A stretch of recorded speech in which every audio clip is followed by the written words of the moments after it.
Thanks for staying on Joy News Desk with me, Benis Abubedu. Now, the office of former President John Mahama has denied claims he has refused to vacate his official residence. In a statement, the former president's office refuted claims that the current vice president, Dr. Mahmoud Bawumia, is struggling to find an official residence to live and work from, following former President John Mahama's refusal to vacate his official residence. Joseph Accomodation, my colleague, will read us some excerpts of that letter. Thank you for joining us, Joseph.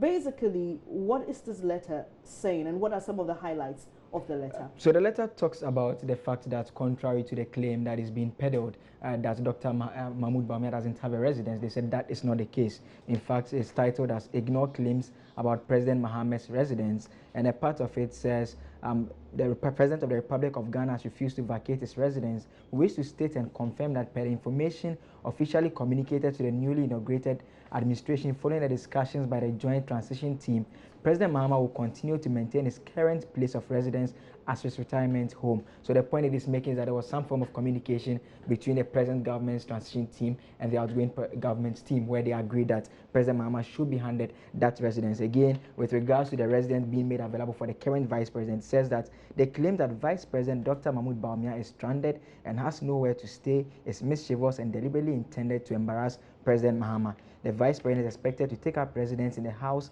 known as Australia House, which was previously occupied by former Vice President Kwesi Bekwe and Mr. Arthur. So this statement is signed by Dr. Edward Omaniboam on behalf of the former president. All right, so those were some extracts of that letter that's refuting claims that former President Mahama is refusing to vacate his residence, and as thus current Vice President Dr. Mahmoud Bawumia is stranded. So now, Joseph, there's been a lot of conversation around this. Particularly, people are more concerned because some time ago the president issued a command saying that state officials should not attempt to buy state-owned bungalows. The background to this issue has to do with former minister in the Eswakufo administration, Jeko Tanka Obechebelamte, renting the land on which a bungalow was on. Now, that matter was one that some elements in the outgoing government, or outgoing government, I could put it, they had some issues with it. In fact, the matter went to court. Mr. Obechebelamte won the case. They went for a review, and again, the court maintained that he acquired that property legally. But then again, when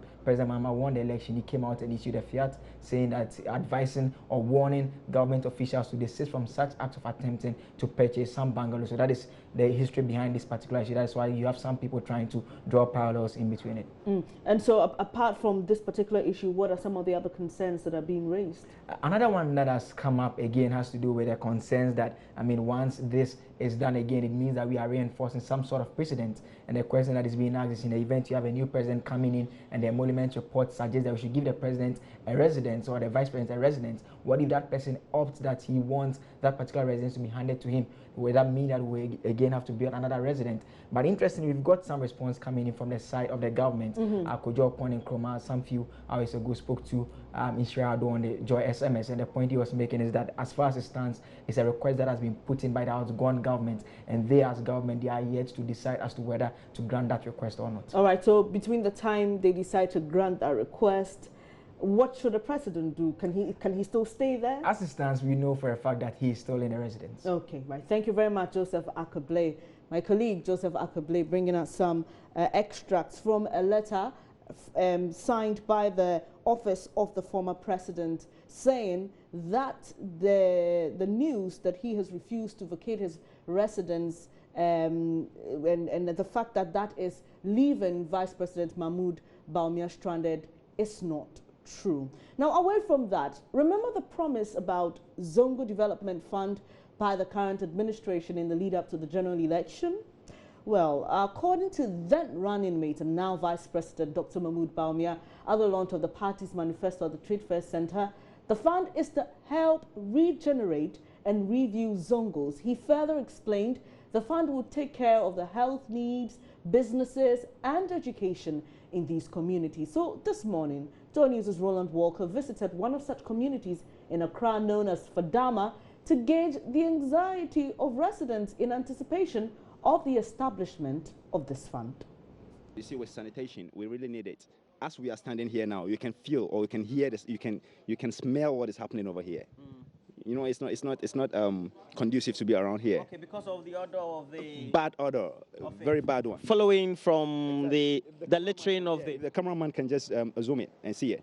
You see, and also money, not just putting money in the pocket, but rather. And so that's why we have money there. Exactly. Also free education. You know, he spoke about it the last time, and we believe he can do it. And with Nana Dankwa Akufo-Addo, you know, as the new sworn-in president of Ghana, we believe he can do whatever he said. You understand? I want to touch also on the Islamic education. Islamic education. Exactly. Islamic education. Yeah. So let me just get yeah, you can put it here, but put this one. You can put it here as well. So Abdul Rahman is putting as a 5th point Islamic education, and I would want to ask him why this is critical. And we know that learning about the Quran and the issues involved in Islam is critical. Why do you think that Islamic education will be critical for children of school-going age in Muslim communities? You see, when you get to our Arabic schools or our makarantes, you know, as usual, you know, you see them learning all right. They have teachers, they have everybody, right? The comparison I want to make now is when you go to the secular education, from nursery or from year 1 to year 6, your child is able to speak the language, your child is able to write the language, your child understands the language to edify those who do not understand. But when you get to Makaranta, right, we have teachers, not qualified teachers. We have teachers, but not qualified teachers. Perhaps a Malam will be leaving out of the Makaranta for a wedding or something. Then he leaves a student in charge. And the student's knowledge is limited. And how can he impact it on the students? So you want there to be a proper structure? There should be a proper structure because we have no good structure that governs the system. The Zongo community itself, it's a very large community as a whole, and we need much good health facilities, like, because... Are the hospitals that bad? Yeah, I don't think the hospitals had those facilities that can help the whole of Zongo community, so I think we need much facilities. Yes. That's interesting. But we have national health insurance, and people will have to use alternatively those means of accessing health. Is it that you want the health hospitals or the facilities in the Zongo communities to be up to the standard or scratch of the ordinary hospitals we have? Yeah, I think the Zongo hospitals have to use the national health insurance, because this time around, I don't think the national health insurance is even working. So I want it to improve much better so that you can use it whenever and wherever you visit the health facility. I'm surprised you say it doesn't work, though, because I've encountered a situation where it's worked in many instances, not more than one, I believe. And what's your name, sir? My name is Alaji Freebody. It means you've been to Mecca? Yeah. Oh, okay. And how was the trip? It's very fine. I see that when you were writing all the things as to what your priority was, it was money. Money, yeah. Okay, but you've been to Mecca, and I've seen that Hajj has been organized so well that... What will money also alternative do, and how do you get it? In the Mecca, at Mecca. No, even money around your community. You know, our community, there's no job here. Boys here, they don't have job, they don't have anything. And the way they are growing, anytime they are taxing us, giving money. If you see Alaji giving money, and Alaji too don't have money. Alaji is not working. I think you understand. That is why we are bringing up money. And the money rule the word, and God ruled heavy. If you don't have...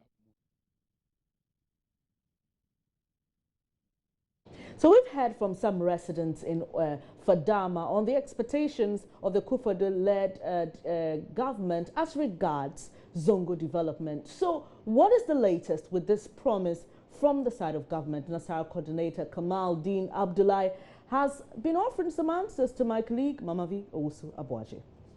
This Zongo Development Fund that we're talking about, indeed, is found there in our manifesto for 2016 election.